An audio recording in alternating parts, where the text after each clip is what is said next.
Yeah. Guys? Hello. Hey, Coach. What is that logo? Akron. It is? Old school. They're all on the bandwagon now. Yeah, that's exactly right.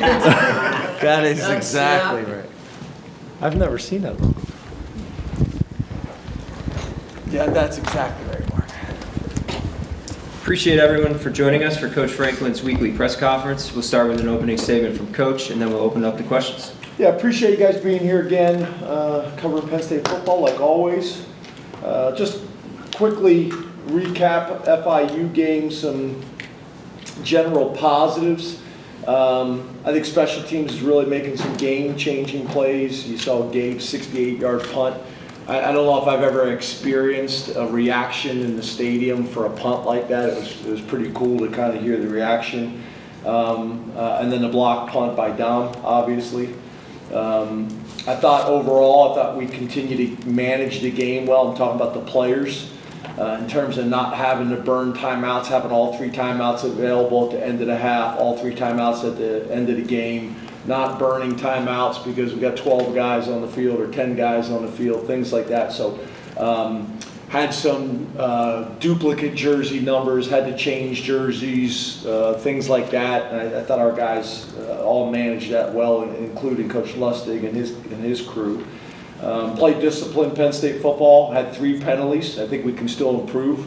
Specifically, the 2 kicks out of bounds, which are unforced errors. We got to clean that up because obviously that impacts field position dramatically. I do think we were much more physical up front, O-line, tight ends, and D-line, but we can still improve there. Opportunities for growth, special teams, you just got to eliminate the penalties. The block kick was frustrating.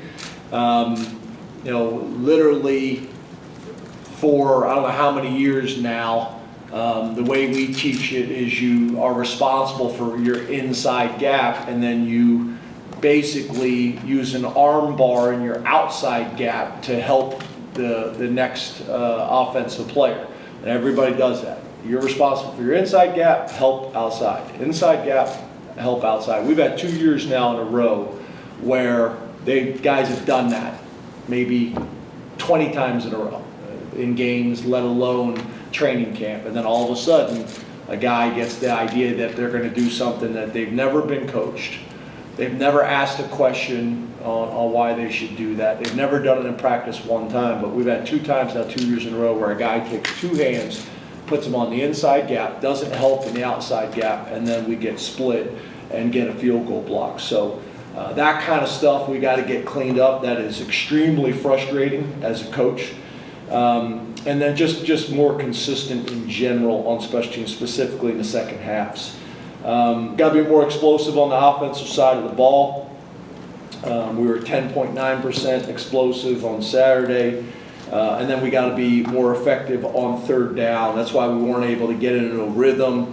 We were 25%. Defensively, similar. We allowed them to stay on schedule, and then they end up going for a bunch on fourth down. I really feel like, used to only talk third down, and really you should combine third and fourth downs, because the way people are going for it now on fourth down, at the end of the day, third down used to be so important because it factored whether you got off the field or not, and really it's a combined third and fourth down stat. So I think they were 60% on fourth down because there was just too many manageable fourth down situations, and then we had too many drops. We gotta catch the ball. We had too many drops in the game. We got to do whatever we got to do. That jugs machine should be burning up in the Lash building right now in the weight room with guys in there making sure they're recreating the exact catch or exact drop positioning to get that fixed. And then just making sure defensively we're gap sound, doing your job, not trying to make plays, getting outside of your gap, trying to make a play. So, but overall, some good things. Villanova coming in here, in-state foe that we got a lot of respect for. I've known the head coach, Coach Ferrante, for a long time. Pretty cool. He's been there 39 years.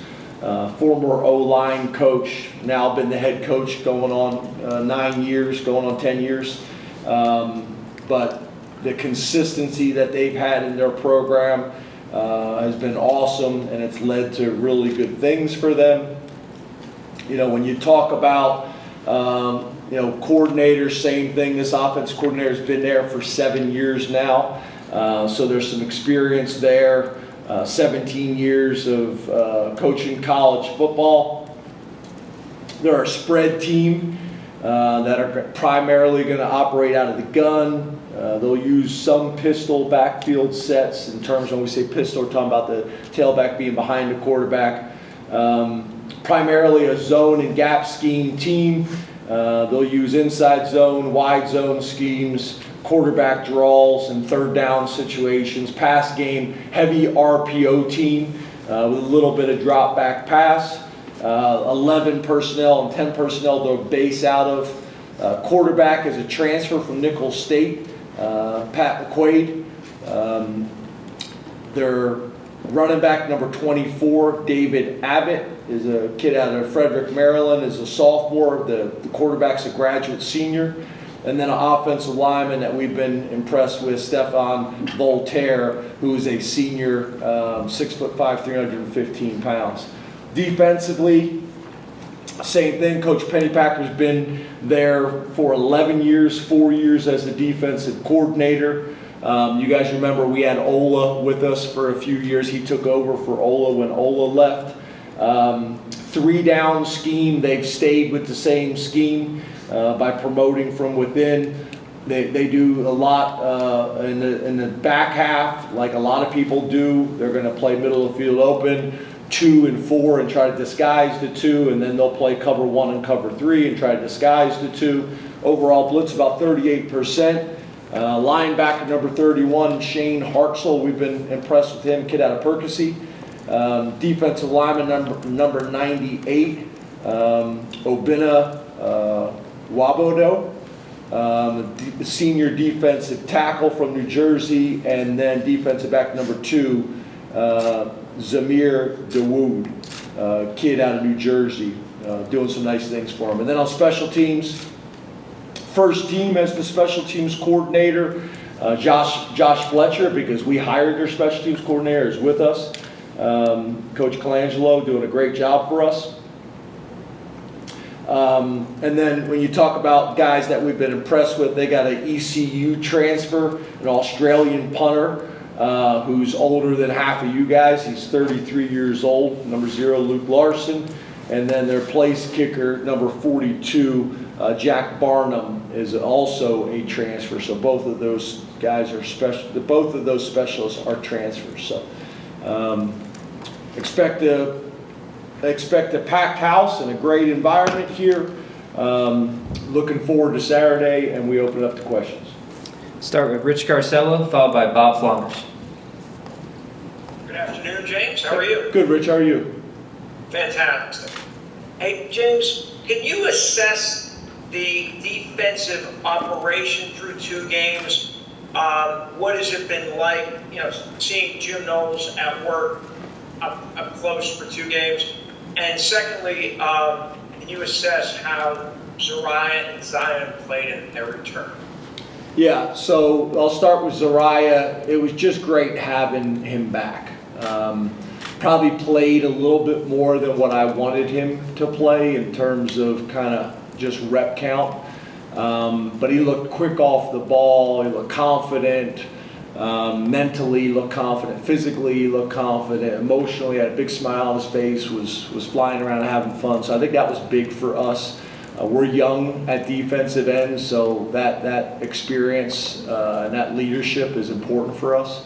Having Zion back, I thought, was also significant. Guys played a ton of football around here, has made some big time plays and big moments for us. So that was big, and we're going to need that to continue when you have him, and then you have AJ, and you got Zachy, and really Elliott and AC. There's a lot of guys that have played a lot of football in the back half. So that'll be important for us. Those 2 guys continuing to get in there, get reps. and contribute from a leadership standpoint and also from a production standpoint. And then just in terms of with Jim, ultimately it's about points, right? And obviously our first 2 games, it's been pretty impressive in terms of points and the number of guys that we've been able to play. But I do think we can be more of a suffocating style defense.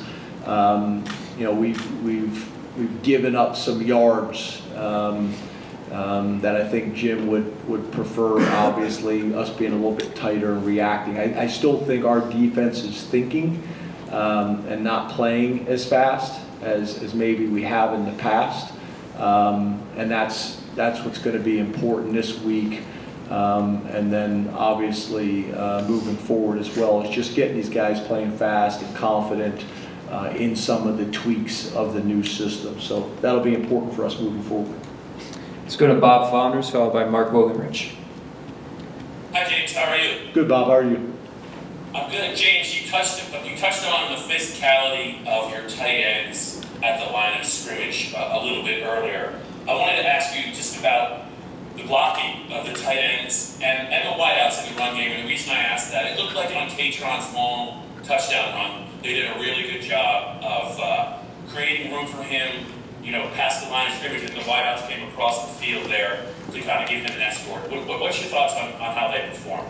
Yeah, I thought that was a clinic play. I mean, both tight ends not only had physical blocks, but they ran their feet. A lot of times guys will cover people up and feel like they've done enough. Those 2 guys ran their feet and ran them off the field, which allowed Katron to really stay away from pursuit. And then he was able to break some tackles from pursuit, and then to see those 2 wideouts leading them down the field. I think that's probably one of the biggest things that I've noticed already. I think there's been a real change in our wide receivers in terms of their effort in the blocking game, in the run game, blocking the run game.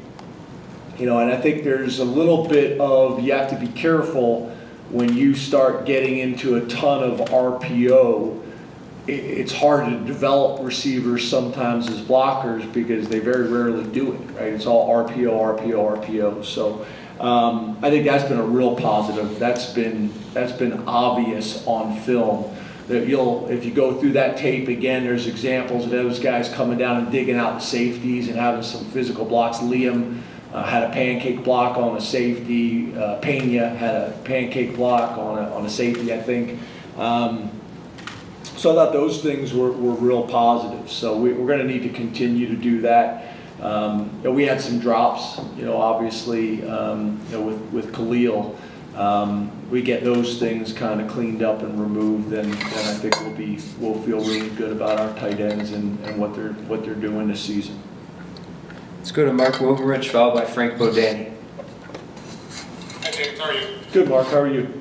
I'm well, thanks. After the game, Allar said he caught himself overthinking in some moments. I guess specifically he was speaking about the first quarter, first half.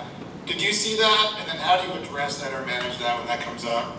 Yeah, I don't know if I would necessarily say I saw that. It's kind of hard to see, what somebody is thinking. But he missed some throws that he normally doesn't. And I think what happens for all these guys, we talked about it in all of my end of the year meetings, it's a really important trait and skill for guys to learn, is next play. Next play. No matter what happens the previous play, positive or negative, you must move on. You must move on to the next one. And I think a couple times that happened where you miss a really easy throw that he makes 99.9% of the time, and that frustrates you. And if you're not careful, that will linger. So I thought that happened early in the game. I think he got frustrated with himself a few times and it lingered. And I think what happens is when you got people that have invested the amount that a guy like Drew and most of our team have invested, that's easier said than done than to move on to the next play and not get frustrated and upset with yourself. But that's why it's such an important trait to learn. No matter what happens the previous play, you got to flush it and you got to move on to the next play. And each play is kind of its own entity, and you got to make sure you're maximizing it. The only way to maximize it is to be present. You can't live in the past. You can't live in the future. You must be present. So that I did see. But the overthinking came from you guys asking questions after the game, and then obviously myself and Danny and Trace talking to them after the game about that as well. Let's go to Frank Bodani, followed by Neil Riddell. Hey, good afternoon, James. Hope you're doing well today. You too, Frank? Yeah, thank you. After the game, someone asked you about your offensive line, and you said something about, you thought there was a lot of meat left on the bone. Well, can you talk about maybe how you think they've played so far? Is it the way up to your expectations, the way you thought the offensive line would be? And if it's not quite, can you explain maybe what's going on so far through a couple of weeks? Yeah, I thought week 2, like I mentioned at the beginning of the press conference, I thought we were much more physical, much more physical. And I think, in today's college football, if you're not careful, what can happen sometimes is very rarely do we practice live. And even when we don't practice live, we go thud. We don't want guys on the ground. So you don't want your offensive line finishing guys. And if you're not careful, they haven't done that but maybe 2 or 3 times during training camp, and then you get to the game and that's what you want, right? But you haven't been practicing it that way. So I thought that showed up a little bit in week 1. Week 2, I thought we were much more physical. There's some things that I think we still got to get cleaned up to create a little bit more space and create a little bit more separation. I also think the running backs, making the free hit or miss on a more consistent basis also will help with that. There's been some times in protection where, we have not ID'd the front in the ideal way, and that happens sometimes, right? They do a good job disguising where the pressure's coming from, so sometimes we're not in the most advantageous situations. So a combination of all those things, but I saw a big step last week. I think as you I think you're referencing or referring to a little bit, is obviously there's such high expectations for that group coming into the season, and deservedly so. That plays a part in it, right? So I saw a tremendous stride last week. I think they'll play very well this week, and I think we'll look back at this O-line this year and feel like they were one of the better offensive lines we've had. Let's go to Neil Riddell, followed by Mike Gross. Hi, James. I like how you referenced the youth of the press corps compared to the Villanova. I thought somebody was going to bring that up before you, because right after I say that, it's like all the guys that I guess can't drive to the press conference to be here in person are all at home getting tended to, eating yogurt and pudding and stuff like that, are all on the call. So I thought someone was going to bring it up before you, but it's good to see you. Yeah, thank you. In my boxers. Very nice. You're on fire today. You're on fire today, Neil. Hey, I was wondering, you played a lot of people the first couple weeks. Do you plan to continue that Saturday? And is the open date after this game a factor in the approach to playing times?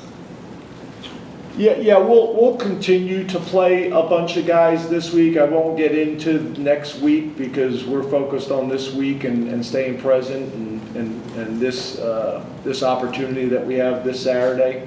But yeah, we typically have done this. I think in my 12 years we've played a ton of guys early in the season to try to develop depth. And we'll try to do that again this week. It's developing depth, but it's also an opportunity to evaluate these guys in games and who deserves more reps and who's not necessarily ready for prime time yet. Now they may be by week 5, week 6, middle of the season. But it's all of that. It's knock on wood, staying as healthy and as fresh as we possibly can. It's all of that. This isn't necessarily your question, but I think it just kind of popped into my mind too. In terms of that, a little bit is ball distribution too. Like I thought last week was a really good example of what we want it to look like. I think both Nick and Katron had like 16 touches, maybe 16 and 17. It was right in that ballpark. And then, I think the tight ends had like 5 touches each. The wide receivers all had, between 5 and 7 touches each. So that's really what we would like.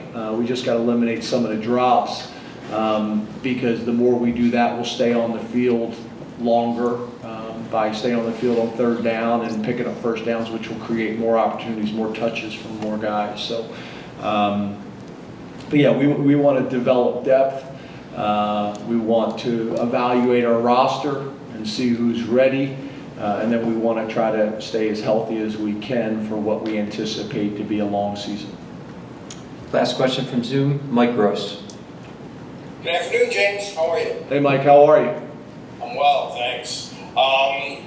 If you talk about, on the one hand, it's hard to win no matter what, 1-0 this week, and on the other hand, you have to concentrate on the performance and the quality of the performance regardless of the result. That's sort of a spectrum there. Take the temperature of your team a little bit for us. Do you feel like how do you feel like they feel like they performed the first couple of weeks? And what's the sort of mood, or is anybody communicating about it? What do you think they think about what they've done? Yeah, we go in each week and grade the film with them and are critical of areas that we need to get better as a coaching staff, as players, as all of it. And I think that's kind of always the feeling on Sundays and Mondays and even Saturday after the game. But yeah, I don't think it's probably more than that, Mike. I think there's areas that we know we have to get better, and that's in some rooms articulated more clearly than others. Terry Smith has got a reputation of being the ultimate truth teller in the building to everybody, including myself. So that's happening in all the different meetings. All the coaches have different approaches to how they do that. So that's valuable and that's important. So I think our guys feel like we've done enough to win, but we haven't played up to what our expectations and standards are. But I would also say, Mike, that's always going to be the case. We're always going to feel like we can play better. What I would also say to you is I'm going to make sure, which is challenging to do sometimes in today's culture and today's day and age, is we're going to appreciate winning. Every Sunday I put up in front of the whole team, when we have our team meeting, all the teams that lost that were supposed to win. And there's a long list every Sunday. And then, as I think we all, need to do from a perspective standpoint, is sometimes we're too close to it, right? So I look at a ton of teams across the country that were in dogfights last week that weren't supposed to be in dogfights. So I think your point is a good one, Mike. It's balance. It's, okay, at the end of the day, winning's the most important thing. Did you do that? Okay, number two, how can you get better and make sure that you're playing in a way that we can build confidence and chemistry to play at the highest level? And then also have a global perspective when it comes to the game of college football and what's happening week in and week out, and say, okay, we're going to appreciate this aspect, but we also are going to be hypercritical of the areas that we need to get better. And I do think there's a balance of those two things, and I think it's a fair question, and I think it's a good question. Over here on the right, Mark. Thanks for your time, James. Hey, Mark, you too. Can you compare what you saw from Chaz in game 1 to what you saw in game 2, and just maybe discuss the arc that you could see for him in terms of overall development? Yeah, I think you guys heard me talk about it in training camp. You hadn't really seen a whole lot of it. And then I think I mentioned to you week 1, he talked about being nervous, and he was happy that game 1 was over, so he can kind of get that out of his system. So I think he's just gonna continue to get better. I mean, especially when you think about he's only played defensive end for 2 years. He was a high school quarterback, I think, his junior year in high school. So I think he's got a chance to just take leaps and bounds, each game. I think the other thing is, as you know, he's kind of getting comfortable with the routine. Obviously, Denai's doing a really good job of kind of being a mentor to him. Denai can be kind of tough love from time to time, but I think that's been good. I think Dion and the staff have done a really good job with him. He's also just a really, really humble, hard-working kid.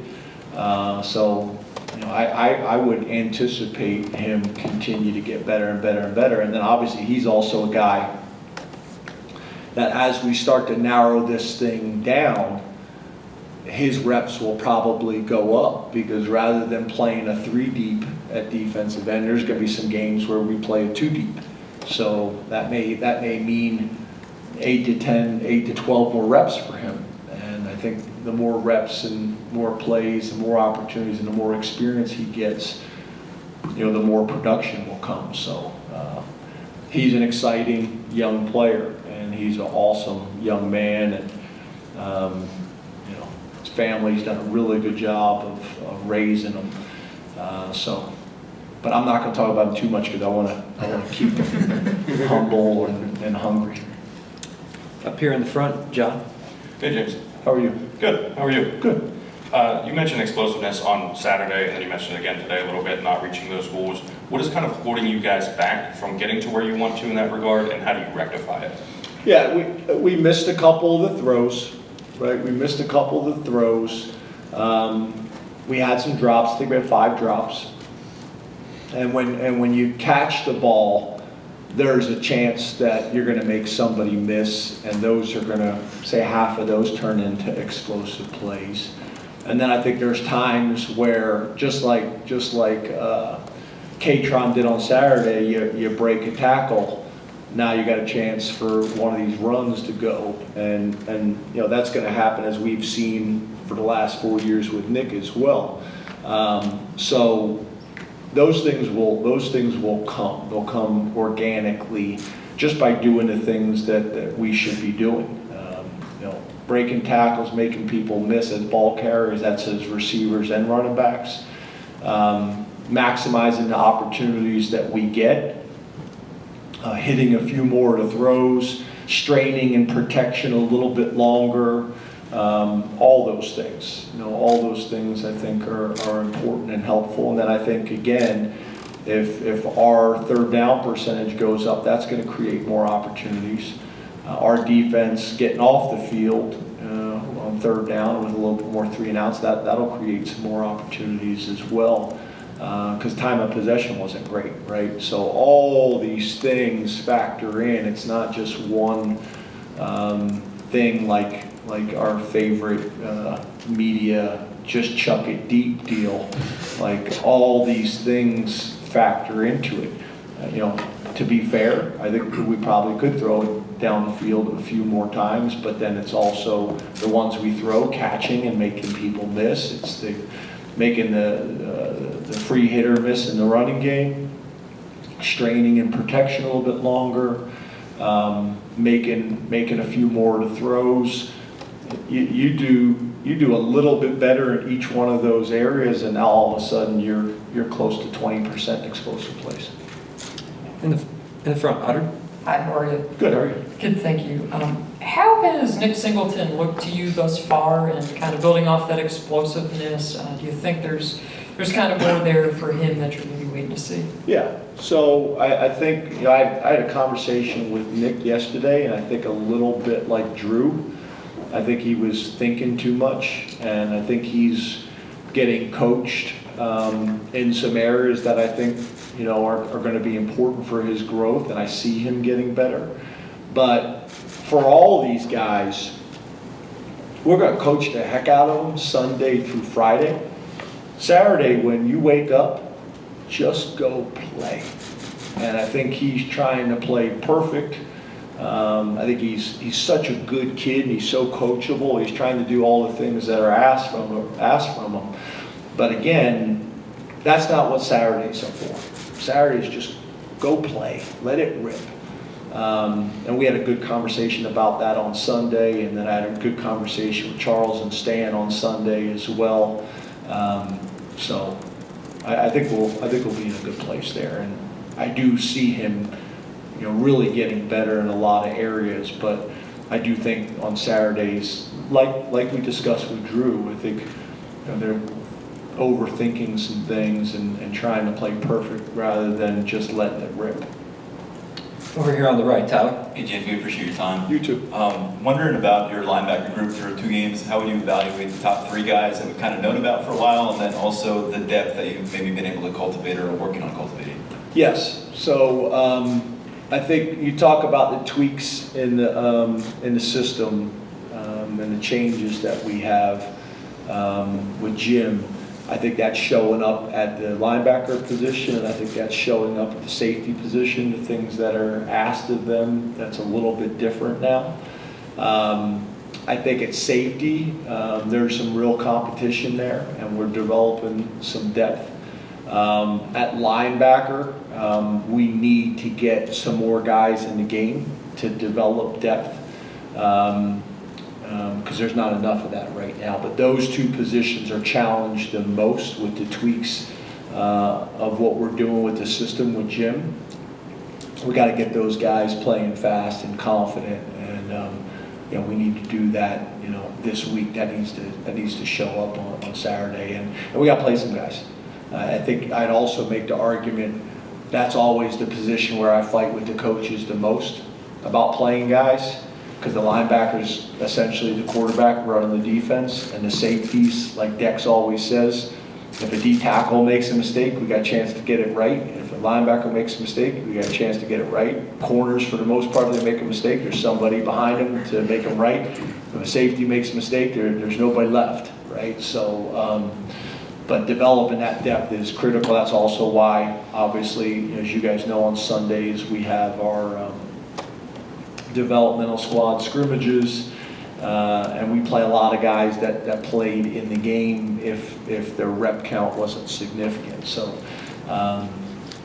that's going to be important for us moving forward, getting those guys playing fast and confident, and running the defense and running the back half, and creating some depth. So, you know, if a guy's helmet breaks and he needs to go get his chin strap fixed, that we got somebody else we can put in the game that we feel good about.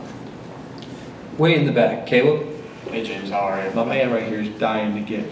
No one's giving him any love. He can't even listen to my answers because he's trying to get your attention to get the microphone. Sir. James, how are you? Good. How are you? Good. Kind of following up on that, we talked to Tony after the game as well, and he talked a little bit about Jim's new scheme in the playbook, and just called it hard, but also it's a winning way. I'm just curious how you kind of go throughout the season of implementing Jim's defense fully. Do you guys focus in the early stages on, you know, perfecting what's in right now, or how much goes into new install week in and week out? Yeah, I think that's a good question, and I think it's a little bit of both, right? You never go into a game with the whole package. It's what we need that week to be successful, and some of that is to cause challenges for your opponent, and some of that is to put your players in the best position to be successful. And part of it is, you know, in the past with Tom and Manny, we were essentially a one-gap defense, which allowed everybody to play fast. We were in a ton of man coverage. But that also created some challenges where we didn't have as many answers some weeks, for maybe some of the challenges that we may have in personnel. So we have more answers right now, and I would say our linebackers are now being forced to play in more of a traditional linebacker role.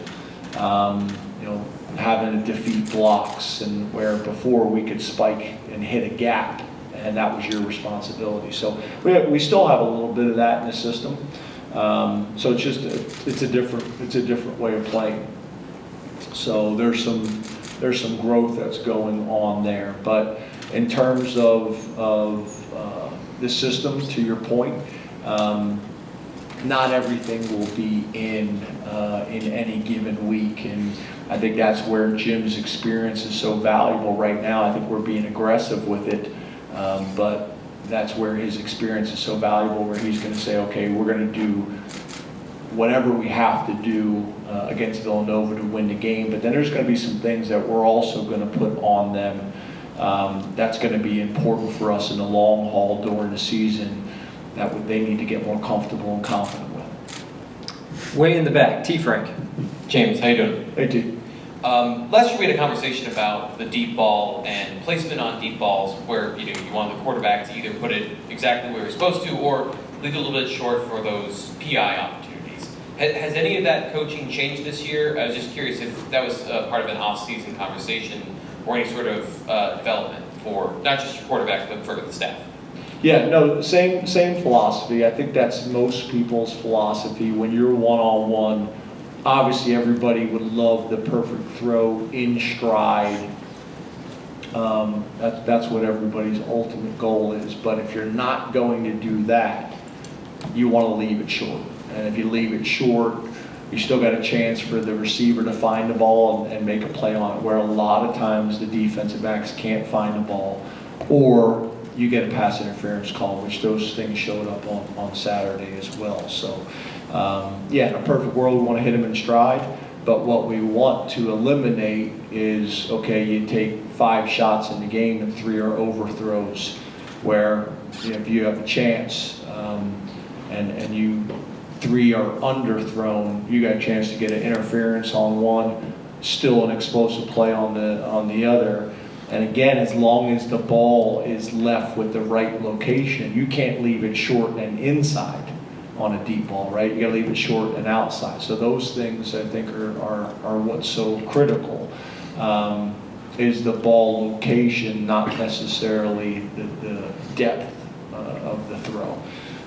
So yeah, still similar philosophy. I mean, that showed up. You had 2 plays, Devontae Ross, where one ended up a pass interference, another one ended up a touchdown, and neither one of those were thrown perfectly in stride. In the front, Jack. Hey, Coach, how's your Monday been? Good, you? Yeah, doing all right. Going towards the specialists. They were not going to bring the microphone to you, just I appreciate it.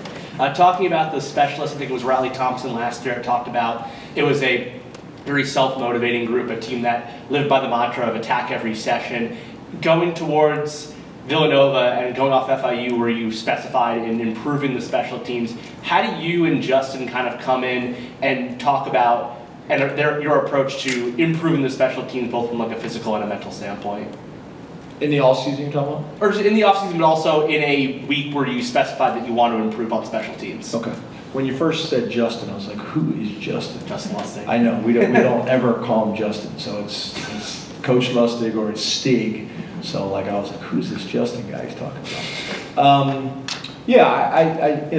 Been a ton of work put into the off season when it comes to special teams, and then whenever you're able to have all those starters back, obviously there's a ton of confidence that comes from that too.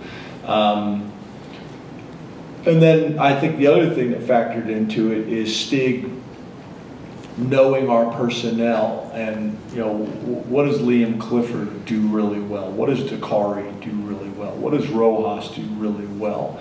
who are the guys that are starting on offense and defense that are also going to start on special teams? Who are the guys that primary role is going to be on special teams and can be really significant contributors there? So it's kind of all of that and putting the puzzle together. And then each week it's, okay, how can we put stress on their special teams, and how can we put our guys in the best position to be successful? And then how do we have wrinkles that also break some of our self-scout tendencies that we have too, whether it's in protection.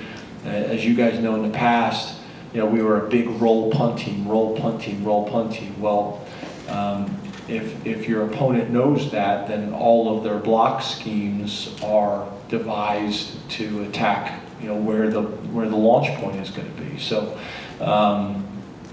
I like what we did this off season.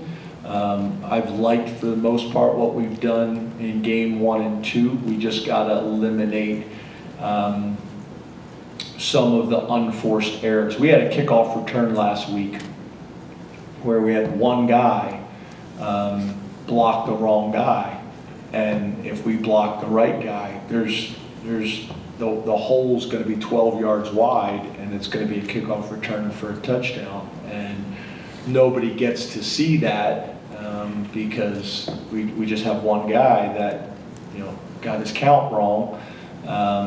So those are the things that I don't want to be talking about at the end of the season. We got a chance to really capitalize on all these things. Kicking the ball out of bounds, it's an unforced error. Those things, they must be eliminated. The missed assignments must be eliminated so that our special teams have a chance to be the weapon that we think they can be. Got time for one more on the right. Daniel? Hey, Daniel. James, you talked about the ball distribution in terms of on offense. Luke Reynolds had 9 targets, 7 catches, obviously the most action he's seen in his career from that statistical perspective. How have you seen him make this stride now in year 2 and also build that chemistry with Drew where Drew feels, I think, to trust him in some big spots? Yeah, I think there's a lot of confidence there. There's also the thing that we look at too is not just, okay, that they caught it. It's, okay, after they caught it, one of the things that he did is he consistently made people miss, right? So now you're taking some of your own God-given ability and adding to the scheme, adding to the throw. So that factors into it as well. A guy that's going to catch the ball and going to make something happen after they catch it. So, you can't have one without the other, obviously. But I think there's a ton of confidence in him making the tough catch on a consistent basis. I think Hudson's got that reputation as well, and we need more of that. We need more of that. It was great to see Ross show up. Pena did it, obviously, in week 1, and we gotta get all of them doing it each week. Khalil's done that over his career. Didn't show up last week, but we need it. But that's when we'll be our most effective. That's when we'll be our most explosive. When there's a number of guys out there that I think have shown you guys and shown us that they have the ability to do it, and now we need to do it on a more consistent basis. Thank you very much, Coach. Thanks, guys. Thanks, Coach. Thank you. Thanks, James.